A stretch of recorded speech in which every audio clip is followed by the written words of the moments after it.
Hi there everyone, welcome back to the channel. I'm the GCSE science teacher, and in today's video we're going to be learning about specific latent heat. This is for GCSE Physics. So if you do enjoy the video, feel free to give it a like, share it with someone else, and also do subscribe so you never miss an upload from me.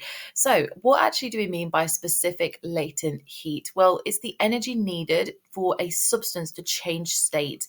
And we remember from previous videos of mine that a change of state can occur in lots of different ways. We can go from a solid to a liquid by heating it, and this is of course called melting. If we heat the liquid further, we get a gas, and this is called evaporation.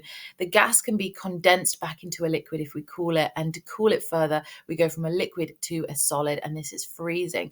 So that energy that's required to change the state of a substance is what we call specific latent heat. When a change of state occurs, by the way, the energy supplied to the system changes the energy stored. But this is really important, the temperature does not change. So if you remember those heating and cooling graphs I showed you in my previous video, I'll link it at the end and in the cards for you. If you remember, they had a very flat horizontal line when there was a change of state, and this indicated that there was no temperature change. So it's really important to recall from that previous video too. So the specific latent heat of a substance is just the amount of energy needed to change the state of a substance that has a mass of 1 kilogram. And this is where there is no change in temperature at all. So that definition is what you need to be aware of for the exam. Also, we can use this definition to create a formula or an equation for specific latent heat. And you can see I've popped it in a triangle for you. And if we rearrange this, we can have energy as the subject, which is equal to mass times specific latent heat, or we could have mass, which is equal to energy divided by specific latent heat. Or even if you want to work out specific latent heat itself, you could have energy divided by mass. Remember, energy is measured in joules and mass is measured in kilogram. So that means specific latent heat is measured in joules per kilogram. Now, you don't need to remember these equations. You do actually get this given in your GCSE exam on a formula sheet. This will be provided to you along with the periodic table for your chemistry exam, for example.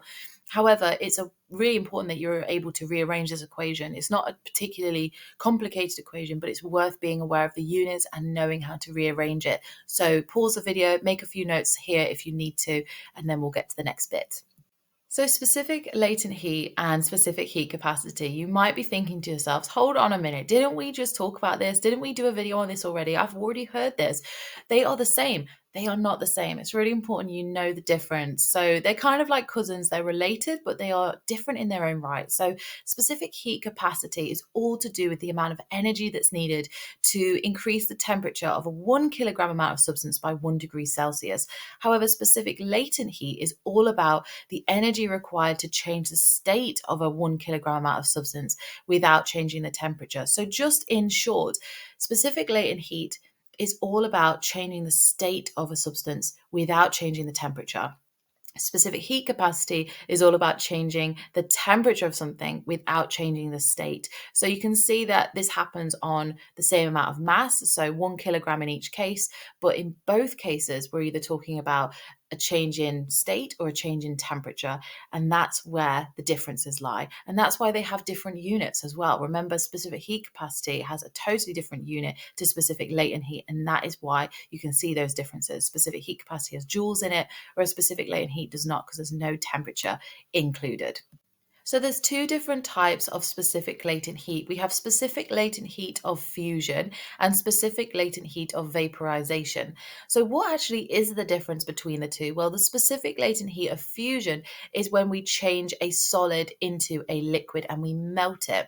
And specific latent heat of vaporization, which you've probably guessed by now, is changing a liquid into a vapor or a gas. So those are two different versions of the same thing, but you do need to be aware of those definitions, because specific latent heat of fusion we're actually going to talk about now in terms of a required practical.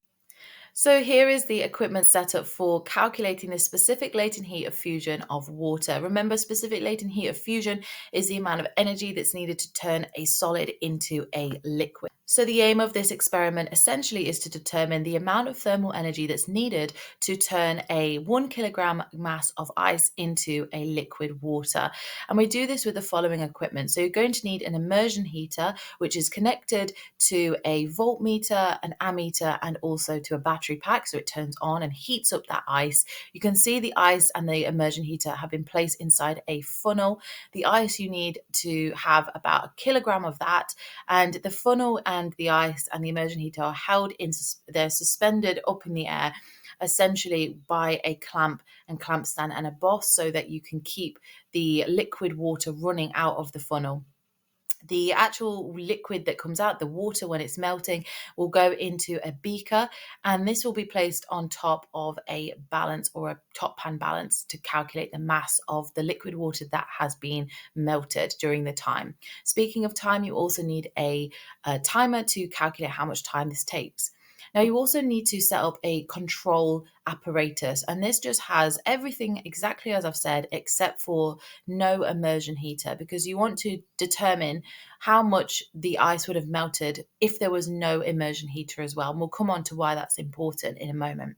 So once you've got your equipment set up and you have your control without the immersion heater, you're going to need to calculate the mass of ice that has melted after 5 minutes.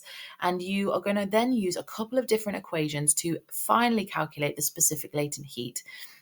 So you first want to calculate the power. So the power is equal to the voltage times the current in this setup. Remember that the voltmeter must be connected in parallel and the ammeter must be connected in series to make sure you get the correct answers.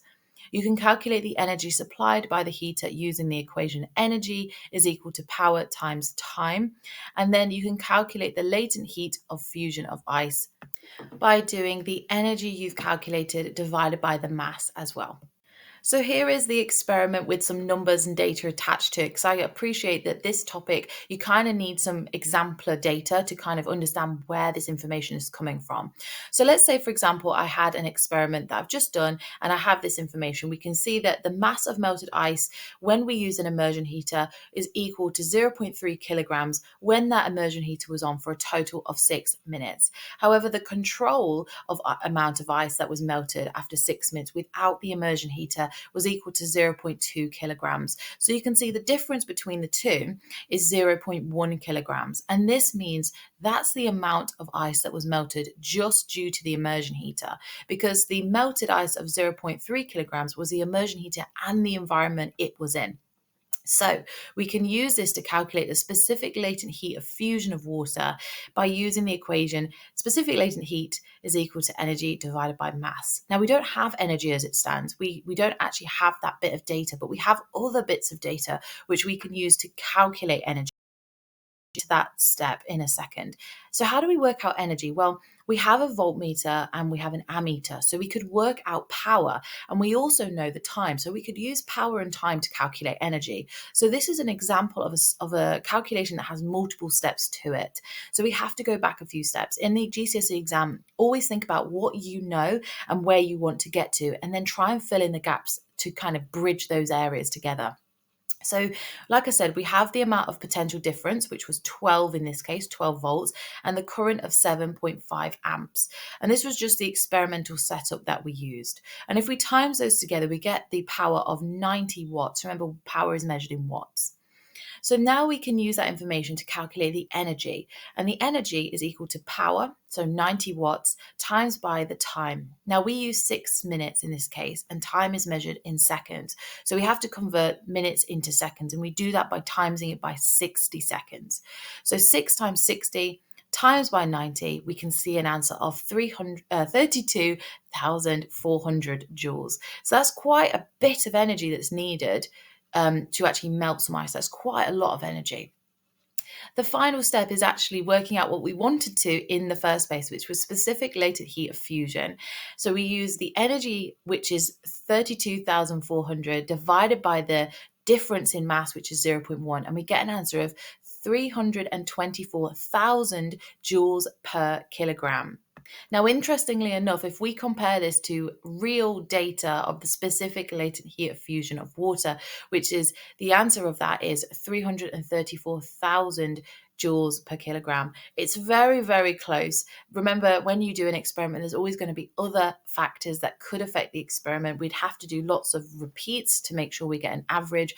There may have been lots of different things in the actual environment that may have changed the melted amount of ice that we had. We may have made a mistake in the actual experimental setup. Lots of different things can affect it, human error and all that, but very close indeed. I will say, remember, if you're doing a calculation like this, you've got lots of steps, always separate it out like I have. If you want to use bullet points like I have in your exam, feel free to do so, so you know each step and what needs to be done. You also must, if you type it, you must write it. I know I say this all the time, but it really does make a difference, especially if you make a mistake early on in your calculation. You get error carried forward marks, so you only get penalized once. So just be aware of that, and don't forget your units as well. And that is the end of the video. Thank you so much for your time in watching today. I've been the GCSE science teacher and you have been curious. If you did enjoy the video, feel free to give it a like, share it with someone else, and please do subscribe. Thank you so much if you already have. I do appreciate all your support. If you want more content from me, do check out my other videos on my channel where I talk about biology, chemistry, and physics, of course, at GCSE. They are all in playlists for you to help you with your revision. I also have an Instagram and a TikTok where lots of you I know are already part of that community, and each of those socials are growing every day. So if you are wanting more revision help and support, do check out those places as well. It's all at the GCSE Science Teacher, so it's easy to navigate for you. If you're also in the UK like I am, you may know it is the half-term holidays for some of us. So if you are on your holiday and you want a bit of revision whilst you're not at school, I will be posting some mock revision support for you in addition to my normal channel videos. So if you are interested in that, do let me know in the comments below. I'm more than happy to hear some specific content you may want. Please do let me know. It's always good to hear from you. But in the meantime, have a fantastic day and I'll catch you in the next one. Take care. Bye.